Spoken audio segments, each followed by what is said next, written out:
Good morning, जय मसीह की। प्रिय भाइयों और बहनों, आज की सुबह मॉर्निंग मन्ना में मैं आप सबों का स्वागत करता हूँ। मैं परमेश्वर का धन्यवाद करता हूँ कि परमेश्वर ने एक बार फिर से मुझे ये सुंदर मौका मॉर्निंग मन्ने के ज़रिए आप सब लोगों से मिलने का दिया है। परमेश्वर की स्तुति हो। मैं आशा करता हूँ कि आप सभी आज के सुबह में भले-चंगे पाए जाते हैं। मैं प्रार्थना करता हूँ कि परमेश्वर आपको इस नए दिन में नई शक्ति, नई बल, नई ताकत दे, ताकि आज के दिन में आप प्रभु की महिमा के लिए जी सकें। आज मैं आप सबों के बीच बात करूँगा आज के वर्तमान परिस्थिति के बारे में प्रियो।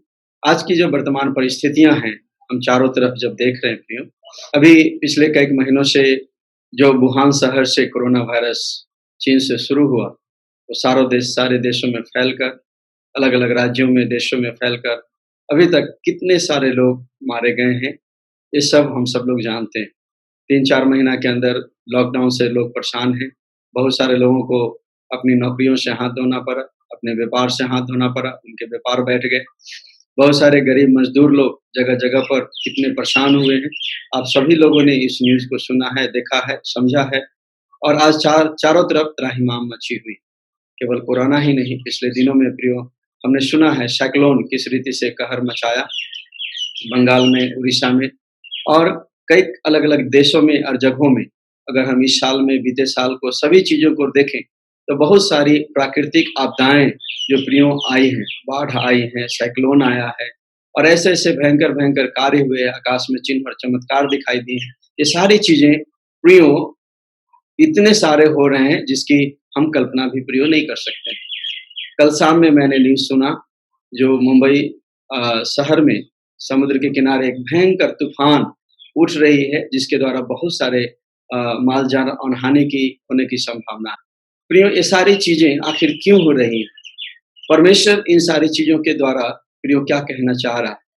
इतना ही नहीं, अभी पिछले दिनों में अगर आपने न्यूज़ सुना होगा, तो अफ्रीका में, अमेरिका में और यहाँ तक कि हमारे भारत देश में भी कई राज्यों में, गुजरात में, राजस्थान में, महाराष्ट्र में और कई देशों में जगहों में प्रियो हमने टिड्डियों के कहर को सुना कि चारों तरफ से टिड्डियाँ आकर के फसलों को बर्बाद कर रही हैं।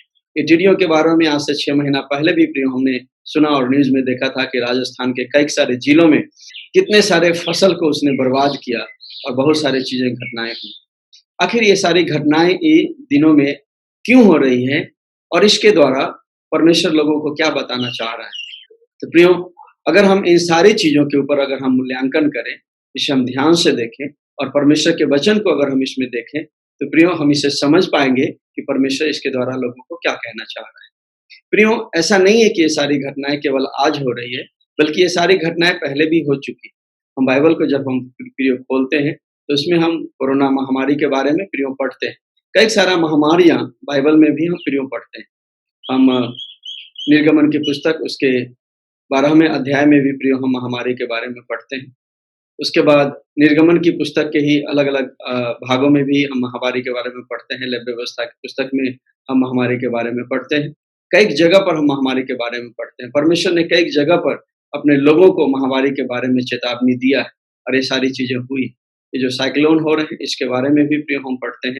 ये जो टिड्डियाँ आई हैं, इस सारी चीज़ों के बारे में प्रियो हम पढ़ते हैं कि किस रीति से ये सारी चीज़ें हो रही हैं। लेकिन प्रियो, हम विशेष करके आज हम कोरोना वायरस और टिड्डियों के बारे में हम आज को वचन से देखेंगे, ताकि वचन इसके बारे में क्या कहते हैं। प्रियो, अगर हम टिड्डियों के बारे में अगर पढ़ें, तो निर्गमन की पुस्तक उसके 10वें अध्याय में हम टिड्डियों के आक्रमण के बारे में पढ़ते हैं। ये टिड्डियों का आक्रमण, ये 8वां चमत्कार था जो परमेश्वर ने मिस्र देश में प्रयोग किया था। और परमेश्वर अपने दास मूसा से और हारून से कहता है कि जाओ अपने आप को मिस्र के राजा के पास प्रकट करो और मिस्र के राजा से कहो कि वो मेरे लोगों को मिस्र से जाने दे, ताकि मेरे लोग जाकर के मेरी आराधना करें और उपासना करें।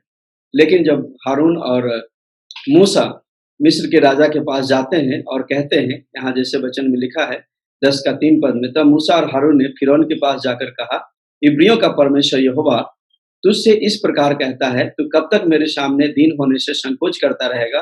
मेरी प्रजा के लोगों को जाने दे कि वो मेरी उपासना करें। यदि तू मेरी प्रजा को जाने न दे, तो सुन, कल मैं तेरे देश में टिड्डियाँ ले आऊँगा और वे धरती को ऐसा छा लेंगी कि वह देख न पड़ेगी और तुम्हारा जो कुछ ओलों से बच रहा है, उसको वो चट कर जाएँगी और तुम्हारे जितने वृक्ष मैदान में लगे हैं, उनको भी वो चट कर जाएँगी और वे तेरे और तेरे सारे कर्मचारियों, यहाँ तक कि सारे मिस्रियों के घरों में भर जाएँगी। इतनी चिड़ियाँ तेरे बाप-दादों ने या उसके पुरखाओं ने जब से पृथ्वी पर जन्मे हैं, तब से आज तक कभी न देखी।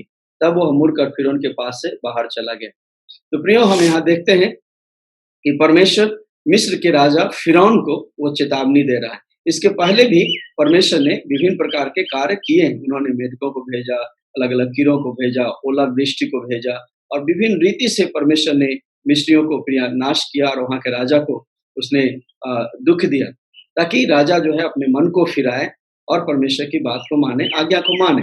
लेकिन मिस्र के राजा को हम देखते हैं कि उसने परमेश्वर की आज्ञा को नहीं माना और परमेश्वर की आज्ञा नहीं मानने के कारण से हम प्रियो इसी अध्याय का 10वें अध्याय का 12 पद से हम यहाँ पर पढ़ते हैं। तब यहोवा ने मूसा से कहा, मिस्र देश के ऊपर अपना हाथ बढ़ा कि टिड्डियाँ मिस्र देश पर चढ़ के भूमि का जितना अन्न आदि ओलों से बचा है, सबको नष्ट कर जाएँ। अतः मूसा ने अपनी लाठी को मिस्र देश के ऊपर बढ़ाया। तब यहोवा ने दिन भर रात भर देश पर पुरवाई बहाई और जब भोर हुआ तब उस पुरवाई में टिड्डियाँ आई और टिड्डियों ने चढ़ के मिस्र देश के सारे स्थानों में बसेरा किया। उनका दल बहुत भारी था, वरन न तो उसने पहले ऐसी टिड्डियाँ आई थी, न उनके बाद ऐसी फिर आएँगी। वे तो सारी धरती पर छा गईं, यहाँ तक कि देश में अंधकार छा गया और उसका सारा अन्न आदि और वृक्षों के सब फल अर्थात जो कुछ ओलों से बचा था, सबको उन्होंने चट कर लिया। यहाँ तक कि मिस्र देश भर में न तो किसी वृक्ष पर कुछ हरियाली रह गई और न खेत में अनाज रह गया। तो प्रियो हम पाते हैं कि मिस्र के राजा आज्ञा न मानने के कारण से परमेश्वर ने उस देश में टिड्डियाँ को भेजा। अभी भी हम प्रियो कई दिनों से न्यूज़ में सुनते आ रहे हैं टिड्डियों के बारे में, टिड्डियों के आक्रमण के बारे में, जो अफ्रीका में, अमेरिका में, है ना, नॉर्थ अमेरिका में, यहाँ तक कि हमारे भारत देश के कई भागों में, गुजरात में, राजस्थान में, कई जगहों पर टिड्डियों का आक्रमण हुआ। और जैसा कि हम यहाँ वचन में पढ़ते हैं प्रियो, कि टिड्डियों के आक्रमण के पहले परमेश्वर ने ओलावृष्टि मिस्र देश में भेजा। अगर हम कुछ दिन पहले की अगर न्यूज़ को देखें तो भयंकर वर्षा हुई थी और भयंकर ओलावृष्टि भारत के अलग-अलग भागों में हुई है। मैं न्यूज़ देख रहा था, उसमें मैंने देखा है कि जो ओलावृष्टि हुई लगभग 5-5 किलो के एक-एक पत्थर, बर्फ के टुकड़े ऊपर आकाश से गिरे। जो बड़े-बड़े गाड़ियाँ थी वो क्षतिग्रस्त हो गई, ऑटो क्षतिग्रस्त हो गई और घर की हालत तो बिल्कुल बर्बाद हो चुकी थी। प्रियो, ये सारी चीज़ें जो अभी हो रही है, सारी घटनाएँ हो रही है, जो पिछले दिनों में हुए हैं, उन सारी घटनाओं को परमेश्वर फिर से प्रियो रिपीट कर रहा है, दोहरा रहा है। सारी चीज़ें अभी इस अंत के दिनों में प्रियो हो रही है। अगर हम टिड्डियों के बारे में ही अगर अधिक पढ़ें, तो प्रियो जोएल की पुस्तक में परमेश्वर जोएल भविष्यद्वक्ता से कहता है कि जो अरबे नामक टिड्डी से बचा, उसके एलेक नामक टिड्डी ने बर्बाद किया। जो एलेक नामक टिड्डी से बचेगा, वो दूसरे टिड्डी ने बर्बाद किया। तो इस रीति से कई प्रकार के टिड्डियों के बारे में परमेश्वर कह रहा है। आमोस की किताब को अगर हम 7वें अध्याय उसका 1 पद में अगर पढ़ते हैं, तो परमेश्वर आमोस भविष्यद्वक्ता को दर्शन देता है और कहता है कि मैं टिड्डियों के द्वारा देश को नाश कर दूँगा। तो ये सारी चीज़ें जो हो रही है, ये प्रियो क्यों हो रही है? केवल टिड्डियाँ ही नहीं है, ये जो आंधी आ रही है, तूफान आ रही है, भयंकर वर्षे हो रहे हैं, साइक्लोन हो रही है। साइक्लोन के बारे में पिछले उड़ीसा में हमने सुना और कितने घर बर्बाद हुए, कितने लोग तहस-नहस हुए, शायद उड़ीसा में, बंगाल में। प्रियो, अभी कल हमने न्यूज़ में पढ़ा है एक बार फिर से कि अभी मुंबई में भी भयंकर साइक्लोन आ रहा है, बहुत बड़ी तबाही हुई। तो ये अंत के दिनों में हो रही है और कोरोना वायरस से जो हम परेशान हैं प्रियो, सारी चीज़ों को हम देख रहे हैं। ये सारी चीज़ें क्यों हो रही है प्रियो? तो सबका एक ही मुख्य कारण है प्रियो, आज हमारे देश में पाप। अगर हम आज अपने देश में देखते हैं या हमारे विश्व में अगर देखते हैं, तो पाप चरम सीमा पर बढ़ गई। इस चरम सीमा पर पाप बढ़ गई है कि देश में भयंकर से भयंकर बुरे कार्य हो रहे हैं, व्यभिचार हो रहे हैं। जो कार्य पुरुष और पुरुष को नहीं करना चाहिए, पुरुषगामी बढ़ गई है ना, स्त्रीगामी बढ़ गई है, मूर्ति पूजा बढ़ गई है, भ्रष्टाचार बढ़ गए हैं, घुसखोरी बढ़ गई है ना, हत्या बढ़ गए हैं, लड़ाई झगड़े बढ़ गए हैं। इस कदर सारे विभिन्न प्रकार के पाप जिससे परमेश्वर घृणा करते हैं, वो सारी चीजें प्रियो बढ़ गई। अगर हम उत्पत्ति की किताब उसके 6ठे अध्याय में प्रियो हम अगर पढ़ते हैं, तो वहां भी पाते हैं कि परमेश्वर ने मनुष्य को बनाने से पछताया, क्योंकि पाप इतने बढ़ गए थे, जिसके कारण से परमेश्वर दुखित हुआ उनके पापों को देख करके कि मनुष्य पाप में इस कदर खो गए और परमेश्वर न चाहते हुए भी परमेश्वर ने सारी दुनिया को प्रियो वर्षा के द्वारा और बाढ़ के द्वारा सारी दुनिया को उसने तहस-नहस कर दिया। ऐसे ही प्रियो एक और हम घटना पाते हैं सदोम और गमोरा के बारे में। सदोम और गमोरा में इतने सारे पाप बढ़ गए थे कि लोगों की चिल्लाहट जो है स्वर्ग तक पहुंची और परमेश्वर स्वर्ग से अपने दूतों को भेजा देखने के लिए कि सदोम और गमोरा में क्या हो रहा है। और प्रियो हम उसकी कहानी को प्रियो बाइबल में हम पाते हैं, उत्पत्ति की किताब उसके 18वें अध्याय 19 अध्याय में प्रियो हम पाते हैं कि किस रीति से परमेश्वर ने सदोम और गमोरा को प्रियो नाश किया है। तो ये सारी चीजें हम पाते हैं कि परमेश्वर जब पाप बढ़ जाता है तो परमेश्वर लोगों को प्रियो नाश करते हैं, क्योंकि ये परमेश्वर की जलजलाहट को प्रियो भड़काता है। इन चीजों से और अवश्य है कि अभी ये चीजें जो हो रही है वो परमेश्वर के क्रोध, परमेश्वर की जलजलाहट प्रियो भड़की हुई है। हम यशायाह की किताब उसके 26 अध्याय और 20 पद में पढ़ते हैं। परमेश्वर कहता है अपने लोगों की जाओ अपने अपने कोठरी में अपने आप को बंद करो जब तक कि मेरी जलजलाहट शांत नहीं होती। तो प्रियो ये परमेश्वर की जलजलाहट जो है अभी भड़की हुई है मानव जाति के ऊपर, हर एक देश के ऊपर, हर एक लोगों के ऊपर, उनके पाप के कारण से, उनके नफरत के कारण से, उनके व्यभिचार के कारण से, उनके मूर्ति पूजा के कारण से। और आज लोग पापों से मन फिराना प्रियो नहीं चाहते। ये परमेश्वर की ओर से हमें एक चेतावनी है, मानव जाति को ये चेतावनी है कि हम अपने पाप से प्रियो मन फिराएं।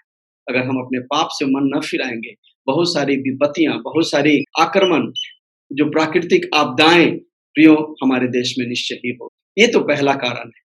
दूसरा कारण प्रियो हम इसमें पाते हैं कि ये सारी चीजें घटनाएं जो हो रही है, अगर हम मत्ती रचित सुसमाचार की किताब उसके 24वें अध्याय को पढ़ें तो यीशु मसीह के चेलों ने यीशु के पास आकर के उनसे पूछा कि प्रभु आपके दूसरा आगमन का चिन्ह क्या होगा। तो प्रभु यीशु मसीह ने स्पष्ट रीति से मत्ती रचित सुसमाचार की किताब उसके 24वें अध्याय में अपने चेलों को चेताया कि देखो भूकंप होंगे, अकाल पड़ेंगे, मरी फैलेगी, है ना, देश देश में लड़ाइयों की चर्चा सुनोगे, तलवार चलेंगे, भूखमरी होगी और मरी फैलेगी, प्राकृतिक विपदाएं आएगी। ये सारी चीजें अंत का एक चिन्ह होगा, प्रभु यीशु मसीह ने कहा। लेकिन प्रभु यीशु मसीह ने कहा कि इन सारी चीजों से घबराना मत, क्योंकि अंत के दिन वो निकट होंगे। और प्रियो हम ये सारी चीजों को जानते हैं कि अभी अंत का दिन निकट है, ये दुनिया का समाप्ति होना जरूरी है और प्रभु यीशु मसीह का दूसरा आगमन होना प्रियो जरूरी है। प्रियो मैं ये कहना चाहता हूँ कि जब ये 2020 की शुरुआत थी, यानी 2019 का 31 तारीख की रात जब मैं प्रार्थना कर रहा था अपने कलीसिया के साथ में, प्रभु ने मुझे स्पष्ट रीति से इस बात को बताया कि ये 2020 जो है कलीसिया के लिए एक तैयारी का साल होगा। इन दिनों में कलीसिया अपने आप को तैयार करेगी प्रभु यीशु मसीह के साथ उठाए जाने। तो प्रियो हम जानते हैं मसीही लोगों के लिए ये तो एक तैयारी का साल है, लेकिन अन्य जाति लोगों के लिए भी, अन्य लोगों के लिए भी एक चेतावनी, ताकि वो भी अपने पापों से प्रियो मन फिराकर प्रभु यीशु मसीह की ओर फिरने पाए। दूसरी तरफ मैं ये कहना चाहता हूँ कि इन आपदिक विपदा से हम जानते हैं कि इन दिनों में बहुत सारी कलीसियाएं प्रार्थना कर रही है कोरोना वायरस से छुटकारा पाने के लिए, प्रार्थना कर रही है ये आपदिक विपदा से छुटकारा पाने के लिए। लेकिन प्रियो इसका एक ही उपाय है, इसका उपाय यही है जो परमेश्वर ने सुलेमान से कहा था। जब सुलेमान ने मंदिर बनाया और प्रार्थना कर रहा था तो सुलेमान ने इस प्रकार से परमेश्वर से प्रार्थना किया और कहा कि हे परमेश्वर, यदि आपके लोग, आपकी प्रजा अगर आपके विरुद्ध में पाप करते हैं, ऐसे ऐसे पाप करते हैं और उस पाप के कारण से अगर आपका क्रोध भड़कता है, आपकी जलजलाहट भड़कती है, तब जब लोग अपने आप को दीन करके, अपने पाप से मन को फिरा करके अगर इस मंदिर की ओर मुख करके अगर वो प्रार्थना करते हैं तो परमेश्वर उनके पाप को क्षमा कर। और फिर हम परमेश्वर को सोलोमन से बात करते हुए सुनते हैं दूसरा इतिहास की किताब उसका 7 का 14 में, 13 और 14 में, और परमेश्वर कहता है कि यदि मेरी प्रजा के लोग अगर पाप करें और उस पाप के कारण से यदि मैं उनके ऊपर मरी को भेजूं और आकाश को ऐसा बंद कर दूं कि वर्षा ना हो और अकाल पड़े, तब यदि मेरी प्रजा के लोग जो मेरे कहलाते हैं अपने आप को दीन करके मुझसे प्रार्थना करें तो मैं स्वर्ग से सुनकर उनकी प्रार्थना को सुनूंगा और उनके पाप को क्षमा करूंगा। हमें जरूरत है कि अपने लोगों के लिए, अपने देश के लिए, अपने समाज के पापों को मान करके, अंगीकार करके हम एक दूसरे के लिए प्रार्थना करें और परमेश्वर से क्षमा मांगे ताकि परमेश्वर हमारे पापों को हमारे देश के पापों को, हमारे परिवार के पापों को, हमारे समाज के पापों को क्षमा करे और परमेश्वर का क्रोध प्रियो शांत। दूसरी तरफ ये अंत का दिन का चिन्ह है। हम प्रार्थना करें कि परमेश्वर के पास लोग आएँ, लोग अपने पापों से मन फिराएँ और जो बुरे कार्य कर रहे हैं, जो बुरा जीवन व्यतीत कर रहे हैं, उससे अपने मन को फिरा करके प्रभु यीशु मसीह की ओर मन को फिराएँ। क्योंकि हम जानते हैं कि एकमात्र उद्धारकर्ता प्रभु यीशु मसीह है और दूसरा नहीं। जैसा कि प्रेरितों की किताब उसका 4 का 12 में लिखा है कि स्वर्ग के नीचे, पृथ्वी के ऊपर और कोई दूसरा नाम नहीं है जिस नाम से उद्धार पाएँ। केवल एक ही नाम है, वो नाम है यीशु मसीह का नाम। प्रियो, केवल यीशु मसीह ही इस दुनिया में हमें पापों से छुड़ाने के लिए प्रियो आया है। हाँ प्रियो, हम हर एक लोगों के लिए एक आशा है। अगर हम प्रभु यीशु मसीह पर विश्वास करते हैं और अपने पाप से प्रियो अगर हम मन फिराते हैं, मन फिराने का मतलब है पाप को पूरी रीति से त्याग करके प्रभु यीशु मसीह के पास आते हैं, अपने आप को दीन करते हैं, नम्र करते हैं और अपने पाप को अंगीकार करके प्रार्थना करते हैं कि प्रभु यीशु मेरे पापों को क्षमा कर, मैं विश्वास करता हूँ कि तू मेरे पापों के लिए मरा। अगर प्रियो, अगर हम ऐसा करते हैं तो हमारे लिए एक आशा है। हमारे लिए एक आशा है कि हमें पापों से क्षमा मिलेगी और इसके साथ-साथ हम अनंत जीवन में प्रियो प्रवेश करेंगे और हमारे ऊपर दंड की आज्ञा नहीं।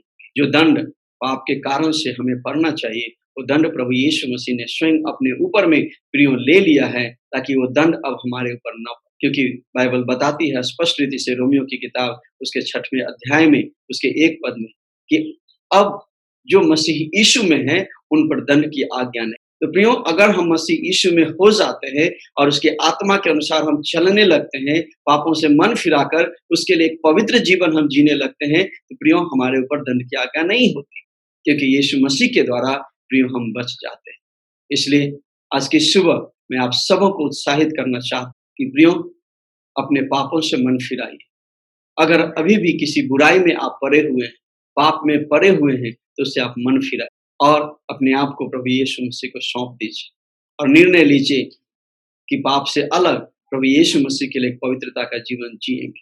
इतना ही नहीं प्रियो, मैं ये भी उत्साहित करना चाहता हूँ, यदि आप प्रभु यीशु मसीह के लिए पवित्र जीवन जी रहे हैं, तो आपके आसपास जो रहने वाले लोग हैं, आप उनके लिए प्रार्थना कीजिए जो पाप में जी रहे हैं और जाकर उन्हें चिताइए ताकि वो भी अपने पापों से मन फिराएं और अपने देश के लिए, अपने राज्य के लिए प्रार्थना कीजिए, मन फिराकर प्रियो पश्चाताप कीजिए ताकि परमेश्वर लोगों के ऊपर दया करने पाए और अनुग्रह करने पाए। क्योंकि प्रियो वचन कहता है कि परमेश्वर विलम्ब से कोप करने वाला, अति करुणामय और वो दयालु ईश्वर है। जब हम परमेश्वर के सामने घुटने टेकेंगे, अपने आप को नम्र करेंगे, परमेश्वर हमारे ऊपर दया। प्रियो, इस मॉर्निंग मन्ना में परमेश्वर इस वचन के द्वारा आपको आशीष दे।